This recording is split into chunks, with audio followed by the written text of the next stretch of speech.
Happy Tuesday, folks. In today's video, we're going over the latest Detroit Lions news and rumors for you folks. Dan Campbell did his end-of-the-season press conference. We're going to do takeaways from there. He talks a lot about offensive coordinator, defensive coordinator, the coaching staff. Talks about the grade he gives himself, what needs to happen in the offseason. A lot to cover right there. Lions made signings. We'll get into those signings and good news, injury front for one certain player. But before we get into today's video, if you think it's a sound and smart idea to play chicken with a train, go ahead and subscribe to my channel because we talk all things Detroit Lions news and rumors. Sometimes being a Lions fan, you can get ran over. Also, take that like button with you. Hold it while the train rams you over. Let's get into today's Lions news.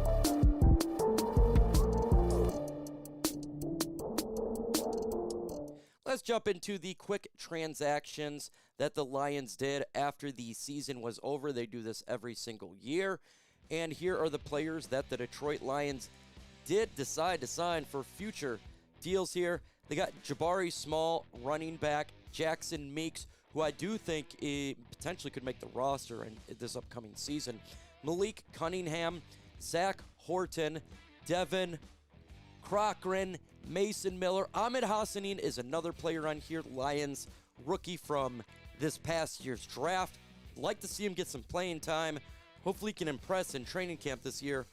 Chris Smith, Loren Strickland, and he has been here for a while, so I probably makes the team or practice squad. Restricted free agents, Jacob Saylors, running back, Michael Niese, interior offensive line, and Nick Whiteside. Lions are bringing these guys back. It's all about Ahmed Hassanein for me when I look at these players, as I would like to see him grow a little bit. Again, he had injury this past season. Didn't get to see the field much at all. Hardly practiced, and he's such a great human being, and he's such a competitor. I want to see him make the roster. So I'm really excited to see what he does this offseason in mini camps and the offseason programs that we got going on for Ahmed Hassanein. That's the one rookie from last year I'm watching for this year. Folks, hit that join button and become a member. That's all you got to do is hit the join button. You can join the fam, get exclusive content that I'll be putting out there. Dan Campbell spoke to the media.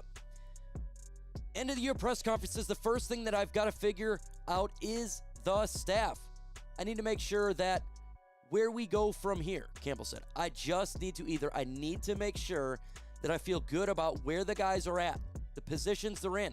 Or do we tweak a couple things, move a couple guys? Do we stay pat? Dan Campbell continues to speak. He said, I'm open to anything. I don't know exactly where I am at that yet, Campbell said. I guess one of the good things, if I did do that, you don't have to worry about somebody else leaving. He's talking about taking over play calling for the Lions offense. You don't have to worry about that in your play caller leaving. So that would be one of the perks of it. But listen, I'm going to think through all this, and I think really what I feel is best is for the team. Dan Campbell is contemplating what it's going to do with coordinators here. Now, I do think that Shep is going to be safe, even though I would prefer to go into a different direction. That is what I believe they'll do. What are they going to do with offensive coordinator? Who are they going to pick up? Well, in a couple days, we're going to find out that John Morton's going to be released or he is going to be downgraded on the roster. Right, so I don't know if I really want him calling plays. Is that a bad thing for me to say? I don't want him calling plays. I want him to focus on being a head coach. Get a great offensive coordinator to help this team out, right? And Dan Campbell continue on speaking about the issues with Frank Ragnow, and he can't allow that to happen again.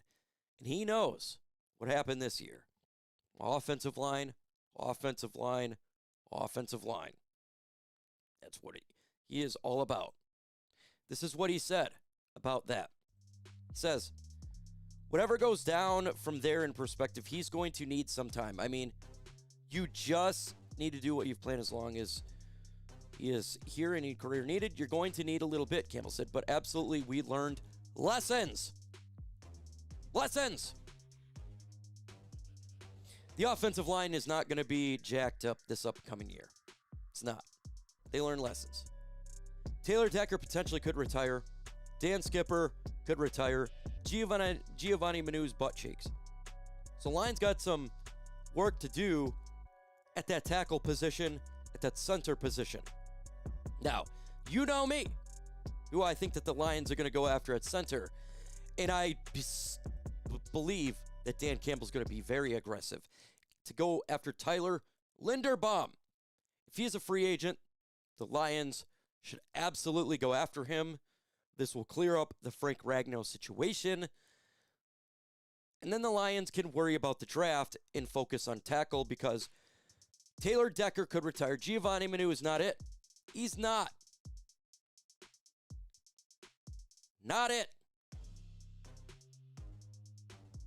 And so the Lions can get a tackle with that 17th pick, trade up, or stay pat.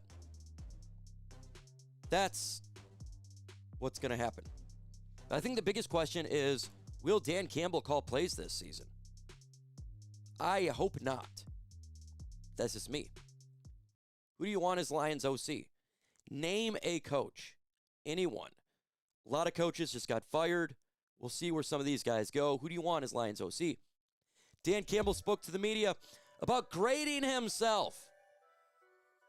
Gave himself an F. He says, not good enough. We didn't get it in. I mean, we didn't underachieved, so we're not good. I'm going to give myself a freaking F. I'm not going to get upset about that. This season was cheeks. Some of the play calling that Dan Campbell did this year was utterly ridiculous. Him and John Morton. He was better than John Morton. Let's keep it a buck. We don't have to do the screen game. But 3rd and 1, run the football, not do a trick play. Kick field goals. Throughout the year, we just go for it on 4th down. I mean, one game was 6 straight times and failed. You got to know the situation of the game, Dan Campbell. If you have the offensive line like we did last year, yeah, you could probably go for a little bit more. You can bully ball people. But when our offensive line is cheeks, you're not going to get those 1 yards, especially when teams know you're going to run the football when you want to get those grinding yards. You got to fix that out. Got to fix that offensive line, and he's going to do that. We got some updates on good old Sam LaPorta. We got a good update on him, and he spoke to the media, talked about his injuries. Let's go ahead and get into it. Sam LaPorta says, it was really unfortunate, LaPorta said, during the team's locker clean-out day. I was trying to look at the best possible outlook, and I was hoping to get back in that 2 to 3 week range. In the days following the Commanders game, I just felt I was in a lot of pain. I was walking around like an 80-year-old man, and it just wasn't getting any better. LaPorta add via DetroitLions.com, Tim20Man. I felt like surgery was the best route, and the team felt that way. Backs aren't anything to mess with, and I want a long, healthy career, so it's the best route. Man, I can't even argue with that. I can't argue with that. See, now this is a player who understands. How many times have we talked about this year that if there's injuries to these players, let them heal. Do the right thing. If it wasn't getting better, get the surgery done. You know, that could have, him getting it done instead of just, we'll try to keep it out, made it for next year is going to be better. Back injuries are nothing to mess with. Injuries is something that the Lions must get better in protecting players from themselves. Sam LaPorta, smart. He wasn't going to play the game. He was smart and decided to heal up. And I think that's the best. smartest decision that he could do. If they would have done that, I don't think that Brian Branch would have had a season-ending injury. I talked about before he had the season-ending injury to rest him. He's banged up. Same with Kirby Joseph. He's banged up. Taylor Decker, banged up. And I just say, rest them. Why don't the Lions staff rest them? This is one thing that Dan Campbell must enforce this offseason. He has got to protect the players from themselves. When there is injuries, let them heal and then come back. The season is so long. 18-game season. Plus the playoffs if you get in. If you don't have a team coming into the playoffs and you're just working them into the ground while they are injured, do you think it can heal?